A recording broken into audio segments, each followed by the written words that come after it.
The ancient cargo ship groaned as it docked at Earth's orbital station 7, its hull scarred from countless meteor impacts and space debris. Inside the ship's dimly lit cargo hold, Captain Jack Miller stood before a tall, insectoid alien merchant, his weathered face illuminated by the soft blue glow of emergency lights. "Look, Merchant Crix," Jack said, running a hand through his graying hair, "I delivered your cargo through a pirate-infested sector. We agreed on double payment."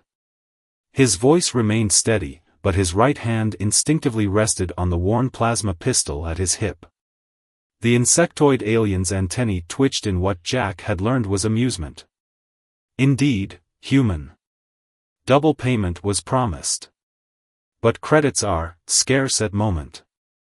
Crix's mandibles clicked as he spoke, the translator struggling to keep up with his alien dialect. Jack's jaw clenched. He needed those credits to repair his ship's failing life support system. "We had a deal." Yes, Crix chittered, moving towards a sealed container in the corner. "Perhaps different payment? Something very valuable."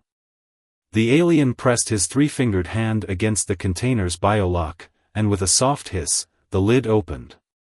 Inside, curled up in a protective ball, was a humanoid female alien. Her skin had a subtle blue tinge, and delicate, almost transparent scales covered her arms and neck. As she looked up, Jack noticed her eyes. They were like opals, shifting colors in the dim light. "A slave?" Jack spat the word out.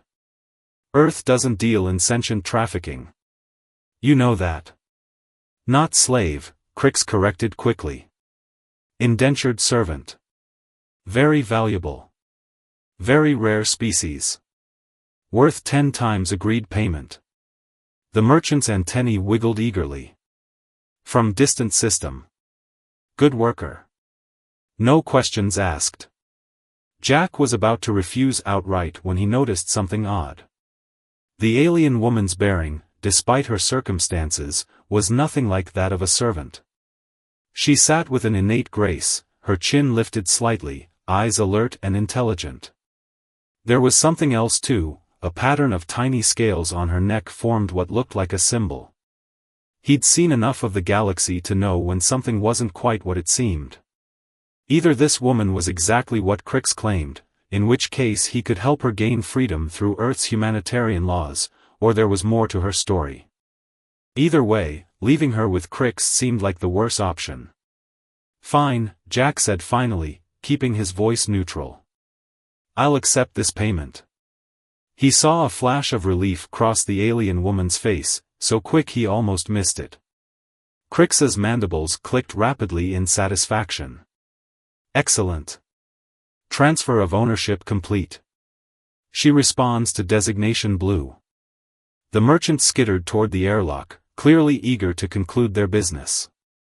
As the airlock cycled shut behind Crix's departing form, Jack turned to the alien woman. "I'm not your owner," he said firmly.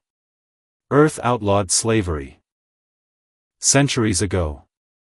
Once we dock, you'll be free to—" "Wait," she interrupted, her voice carrying a musical quality even through the translator. "I need your help.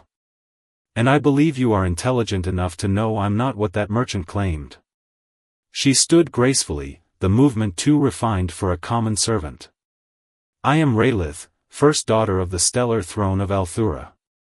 She touched the pattern of scales on her neck. "And I need to get home before my father's enemies plunge 1,000 worlds into war." Jack Miller, veteran cargo hauler of Earth's merchant fleet, felt the familiar sensation of a simple job becoming anything but. As he looked at the alien princess standing in his cargo hold, he knew his life was about to become far more complicated than a mere payment dispute. Jack stared at Raylith for a long moment, processing her revelation. The cargo hold's temperature regulators hummed in the background as he considered his options. "A princess," he said finally, "who just happened to end up as payment from a sketchy merchant?" He kept his distance, years of space trading having taught him caution. "That's quite a story." Raylith's opal eyes flickered with something between amusement and frustration. You humans always require such detailed explanations. She reached into a hidden pocket in her simple garments and withdrew a small crystal. As she held it up, it projected a holographic seal, an intricate pattern that matched the scales on her neck. 2 weeks ago, I was on a diplomatic mission to the Outer Rim worlds, she explained, her musical voice turning serious. Our ship was attacked. The attackers wore the colors of the Metal Crown, our greatest rivals. Her free hand clenched. They've always opposed my father's peaceful rule. The crystal's light cast shifting patterns across the cargo hold's metal walls. I escaped in a pod, but was picked up by a salvage vessel. They sold me to your friend Crix. A bitter smile crossed her face. He never bothered to scan the identification crystal. Most Outer Rim merchants avoid scanning anything that might cause legal complications. Jack ran a hand over his stubbled chin. If you're really a princess, there must be people looking for you. That's precisely the problem. Raylith deactivated the crystal. If news of my capture becomes public, the Metal Crown will claim my father can't protect his own family. They'll use it as an excuse to launch their war. She stepped closer to Jack, her scales shimming slightly in the dim light. I need discreet transport home, not a galactic incident. Before Jack could respond, the ship's computer chimed. Warning. Unregistered vessel approaching. Energy signatures match known pirate configurations. Perfect timing, Jack muttered. He moved to the cargo hold's control panel, bringing up the external cameras. A sleek, predatory-looking ship was closing fast, its hull painted with jagged red stripes, a common pirate marking in this sector. They're not pirates, Raylith said, looking at the display. Those are Metal Crown markings, disguised to look like pirate colors. They must have tracked Crix's ship. Jack's mind raced. His ship, the Star Wanderer, was a reliable cargo hauler, but she wasn't built for combat. The life support systems were already struggling, and a firefight would only make things worse. Computer, what's our current power distribution? He asked. Main power at 62%. Life support operating at minimal capacity. Weapon systems offline due to maintenance requirements. Raylith touched Jack's arm. I can help. Althuran technology is more advanced than they let most humans know about. Give me access to your engine controls. Jack hesitated. Letting an unknown alien access his ship's systems went against every rule of space trading. But as the enemy vessel grew larger on the display, he realized he was running out of options. If you break my ship, he said, stepping aside, we'll both have bigger problems than your political situation. Raylith's fingers flew over the control panel, entering commands faster than Jack could follow. The ship's engine note changed, taking on a higher pitch. I'm reconfiguring your power matrix to match Althuran specifications, she explained. It won't last long, but it should give us enough speed for a short faster-than-light jump. The enemy ship fired a warning shot, the energy beam passing close enough to make the Star Wanderer's hull vibrate. That jump would be really useful right about now, Jack said, watching the weapons lock warning flash on his display. Done. Raylith announced. The engine's pitch reached a crescendo. The last thing Jack saw before the jump was the surprised reaction of the enemy ship as the Star Wanderer disappeared in a flash of light that shouldn't have been possible for a simple cargo hauler. As the familiar sensation of FTL travel washed over him, he wondered just how many more surprises his unusual passenger had in store. The Star Wanderer dropped out of faster-than-light travel with a shudder that rattled every bolt in her aging hull. Warning lights flashed across the control panel as Jack struggled to stabilize the ship. That, he said, checking the damage readouts, was not a standard FTL jump. The engine temperature gauge was nearly redlined, and several systems were reporting stress damage. Raylith leaned against the wall, looking drained. Althuran drive modifications aren't meant to be temporary. Or performed on human ships. She wiped a thin sheen of sweat from her scaled forehead. But it worked.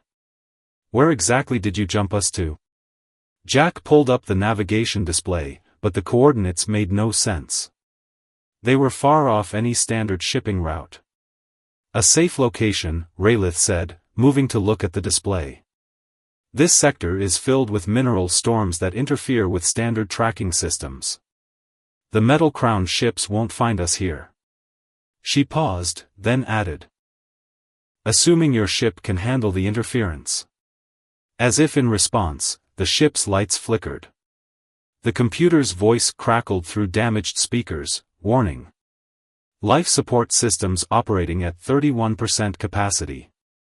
Repairs required within 6 hours to maintain habitable conditions. Jack felt a headache building behind his eyes. Great. We're hiding in a sector that's probably going to kill us. He turned to Raylith. I don't suppose your advanced Althuran technology can fix life support? She shook her head. That jump drained most of our power. We need to land somewhere to make repairs. Her opal eyes studied the navigation display. There's a mining outpost on the third planet of this system. Independent operators. They might help us, for the right price. I'm a bit short on credits right now, Jack reminded her. Thanks to your friend Crix. The metal crown doesn't know about my backup emergency beacon, Raylith said, pulling out another crystal from her hidden pocket. It's worth enough to buy this entire outpost. But using it is risky, the signal could be detected. Before Jack could respond, the ship rocked violently. Outside the view screen, purple-tinged lightning crackled through space, the mineral storms Raylith had mentioned. Computer, damage report. Jack called out, grabbing the controls. Hull integrity at 76%. Detecting microfractures in sectors 7 through 12. Power fluctuations in all systems. Another bolt of energy struck the ship, and the artificial gravity wavered. Raylith grabbed a support beam to stay upright. We need to move closer to the planet, she said. The storms are weaker in the lower atmosphere. Jack wrestled with the controls, trying to guide his wounded ship through the storm. Each burst of energy made the Star Wanderer's system spike and crash. The life support warning changed from 6 hours to 3. There's something else you should know, Raylith said as they descended toward the planet. The mining guild in this sector, they're not fond of Althurans. My father's trade policies have cut into their profits. Now you tell me. Jack glanced at her. Any other surprises I should know about? Just one. She pointed to a new alert on the display. Those energy readings approaching from the planet's surface? Those are mining guild defense platforms. And they're charging weapons. Jack swore under his breath. The ship was in no condition for another fight, and they couldn't jump away again. He had seconds to make a decision. Computer, shut down all non-essential systems. Divert power to shields. He looked at Raylith. I don't suppose you have any more tricks that could help us not die in the next few minutes? She smiled, but it wasn't entirely reassuring. Actually, I do. But you're not going to like it. She reached for the control panel again. How do you feel about playing dead? As the defense platforms locked onto their position and the mineral storm raged around them, Jack wondered if accepting payment in the form of an alien princess might turn out to be the last business decision he ever made. The Star Wanderer tumbled through the planet's upper atmosphere, all systems dark except for minimal life support. To anyone watching, the ship would appear to be a derelict caught in the planet's gravity well, its hull sparking with residual energy from the mineral storms. This is insane, Jack muttered, strapped into his pilot's chair as the ship spun. He could feel the heat of atmospheric entry building around them, but couldn't activate the thermal shields without giving away their ruse. Raylith worked quickly at a side panel she had opened, her scaled fingers connecting and disconnecting circuits. The mining guild won't waste ammunition on a dead ship, she explained. They'll try to salvage it instead. That's our way in. The computer's voice came through in a whisper, volume reduced to minimal levels. Warning. Hull temperature approaching critical levels. Structural failure possible in multiple sectors. A massive beam of energy from one of the defense platforms passed by their ship, close enough to make the hull ring like a bell. But it wasn't a shot, it was a scanning beam. They're checking for life signs, Raylith said. The modifications I made should mask our presence, but, she was cut off as the ship shuddered violently, pieces of outer plating tearing away. We're coming in too hot, Jack warned. The ground was rushing up to meet them at an alarming rate. If we don't fire retrothrusters soon, playing dead will become a permanent condition. Raylith finished whatever she was doing to the circuits and closed the panel. The mining guild salvage ships are approaching. Wait for my signal. Her opal eyes were fixed on the altitude display, watching the numbers drop rapidly. Jack's hands hovered over the controls, every instinct screaming at him to pull up. Through the view screen, he could see 3 guild ships moving to intercept them, their magnetic grapples extending. Now! Raylith shouted. Jack slammed the controls forward, firing the retrothrusters at full power. At the same moment, Raylith's modifications kicked in. Instead of the usual blue flame, the thrusters released a burst of plasma that exactly matched the color and energy signature of the mineral storms above. The guild ship scattered, their pilots obviously believing the dead ship had just suffered a massive power surge. But the burst had done its job, the Star Wanderer's descent had slowed enough for a rough but survivable landing.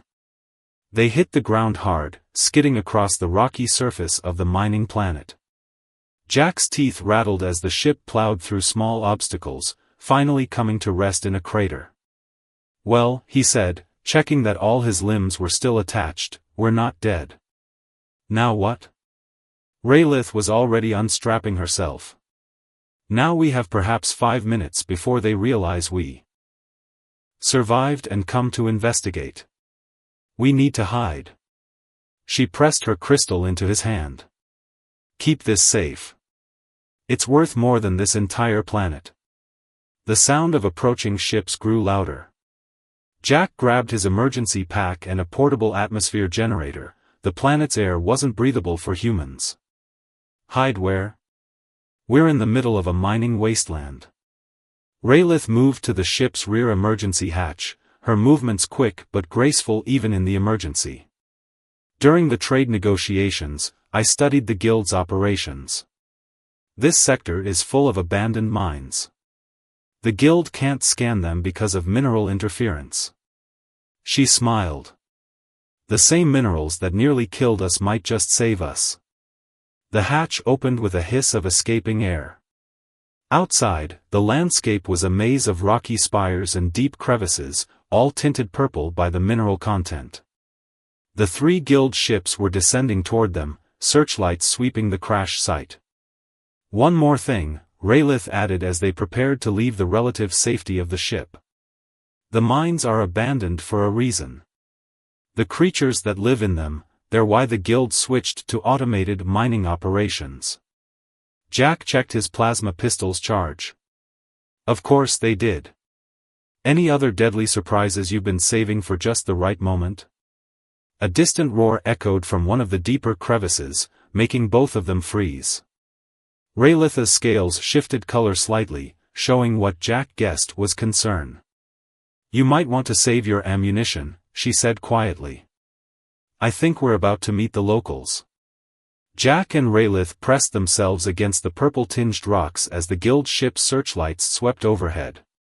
The atmosphere generator hummed quietly at Jack's belt, creating a small bubble of breathable air around him. The cold of the alien world seeped through his jacket. Another roar echoed through the crevices, closer this time. Raylith touched Jack's arm and pointed to a dark opening in the rock face about 50 meters away. There, she whispered. That tunnel should lead to the deeper mine systems. They moved carefully across the rocky ground, staying in the shadows. The guild ships had landed near the Star Wanderer, and Jack could hear the clank of armored boots as search parties deployed. "Stop!" Raylith hissed suddenly, pulling Jack back. In the dim light, he almost missed seeing the edge of a massive hole in front of them. As his eyes adjusted, he realized the ground was riddled with similar pits. "Nest holes," Raylith explained quietly. The mining operations broke into their underground habitat decades ago. The creatures claimed the tunnels as their own. A scratching sound came from the pit, followed by a chittering that made Jack's skin crawl. He took a careful step back, but his boot dislodged a small rock. It clattered down into the hole. The chittering stopped. "Run," Raylith said, her scales shifting to a darker shade. "Run now." They sprinted for the mine entrance as something massive erupted from the pit behind them. In the brief glimpse Jack got as they ran, he saw multiple legs, armored segments, and far too many eyes. The searchlights from the guild ships swung toward the commotion. Shouts of alarm rang out, followed by the distinctive sound of heavy weapons charging up. They reached the mine entrance just as chaos erupted behind them. More creatures were emerging from their nests, their territorial rage triggered by the disturbance. The guild search parties opened fire, their energy weapons lighting up the night. "Keep going," Raylith urged as they plunged deeper into the tunnel. "The creatures won't follow us too far from their nests. They're territorial." The tunnel sloped downward, the walls lined with abandoned mining equipment. Their footsteps echoed off the rock walls, mixing with the sounds of battle outside. Jack pulled out a light stick, cracking it to provide a dim blue glow. "The guild will be too busy with the creatures to follow us for now," Raylith said as they moved deeper into the mine. "But they'll be back with bigger weapons and proper equipment." Jack checked his atmosphere generator's readings. "We've got about 6 hours of breathable air. Please tell me you have a plan beyond hide in monster-infested mines." Raylith stopped at a junction in the tunnel, studying the old mining markers on the wall. These mines connect to an entire underground network. Some of the tunnels lead to other outposts. She traced a pattern in the years of dust. "If we can reach the eastern complex, there's a small spaceport. Less security than the main guild facilities." A distant explosion echoed down the tunnel, making small rocks fall from the ceiling. The battle outside was intensifying. "And how exactly do we get there?" Jack asked. "I don't see any helpful this way to escape signs." Raylith's opal eyes reflected the blue light stick's glow. "The guild uses standard mining patterns. I memorized them during the trade negotiations." She pointed down one of the tunnels. "This should lead to a main transport shaft. If it's intact, we can follow it east." Before Jack could respond, a new sound echoed through the tunnels, something between a screech and a hum, coming from deep within the mine. "That's not the same creatures from outside," he said, noting how Raylith's scales had shifted color again. "No," she agreed, her musical voice tense. "That's something else. Something that lives much deeper." She started moving faster down their chosen tunnel. The guild didn't just abandon these mines because of the surface creatures. They found something else down here. Something worse. Jack checked his plasma pistol again, knowing it would probably be useless against whatever could make a sound like that. As they moved deeper into the maze of tunnels, he wondered if they were heading toward escape or simply trading one deadly situation for another. The deeper they went into the mines, the more Jack's light stick revealed signs of the guild's hasty abandonment. Broken equipment lay scattered across the tunnel floor, and emergency barriers had been left half erected, as if the workers had fled in the middle of setting them up. "Look at these claw marks," Jack said, running his hand along deep grooves in a metal container. Whatever made these was strong enough to tear through reinforced steel. Raylith examined the marks, her scales taking on a slight luminescence in the darkness. The deeper creatures are different from the surface ones. They're older. She touched one of the grooves. The guild found their hibernation chambers when they dug too deep. Woke them up. The strange screeching hum echoed through the tunnels again, closer now. Jack's atmosphere generator beeped softly, showing 5 hours of air remaining. They reached a massive chamber that must have been a central hub for the mining operation. Huge pieces of machinery sat silent and rusting, their purpose long forgotten. Multiple tunnels branched off in different directions, and a deep shaft dropped away into darkness. The eastern tunnel should be, Raylith began, but stopped suddenly. Her head tilted, like she was listening to something Jack couldn't hear. The ground trembled slightly. Dust and small rocks fell from the ceiling. "Something's coming up the shaft," she whispered. "We need to hide. Now." They scrambled behind one of the larger machines just as the tremors grew stronger. A sound filled the chamber, not the screech hum from before, but a low, rhythmic pulsing that made Jack's teeth vibrate. In the blue glow of the light stick, they watched as something emerged from the shaft. First came long, segmented tentacles that moved like liquid metal, testing the air. Then a massive body rose up, covered in what looked like shifting plates of living crystal. The creature's form seemed to change as it moved, like it couldn't decide on a single shape. "An ancient one," Raylith breathed, her voice barely audible. The stories were true. They're not just mining legends. The creature turned what might have been its head, revealing clusters of crystalline structures that pulsed with inner light. The pulsing changed rhythm, and suddenly more tentacles shot out from its body, sweeping the chamber. "It's searching for something," Jack whispered. He could feel the emergency beacon crystal in his pocket growing warmer, vibrating in sync with the creature's pulses. Raylith's eyes widened. "The crystal. It's reacting to the Ancient One's energy signature. They must be made of similar minerals." She grabbed Jack's arm. "We need to." But it was too late. One of the creature's tentacles whipped toward their hiding place, wrapping around the machine they were using as cover. With frightening ease, it lifted the multi-ton piece of equipment and tossed it aside. Exposed, Jack and Raylith found themselves facing the full attention of the Ancient One. Its crystalline clusters pulsed faster, and the air filled with a complex pattern of resonances that made Jack's head spin. To his shock, Raylith stepped forward. Her scales were glowing brighter now, and she held up her hands in what looked like a ritual gesture. "You understand them, don't you?" Jack asked, realizing why she knew so much about these creatures. "Your people have met them before. The Althuran royal line carries traces of their genetic material," she said, not taking her eyes off the Ancient One. "A gift from when they first visited our world, millennia ago." Her voice took on a strange harmonious quality as she addressed the creature. "And now I need their help one more time." The Ancient One's tentacles weaved through the air as its crystals pulsed in response to Raylith's words. Jack watched in amazement as a kind of communication seemed to pass between them, not in words, but in pulses of light and sound. Then the whole chamber shook as more tremors began, and a new sound echoed through the tunnels, the heavy footsteps of guild search teams, getting closer.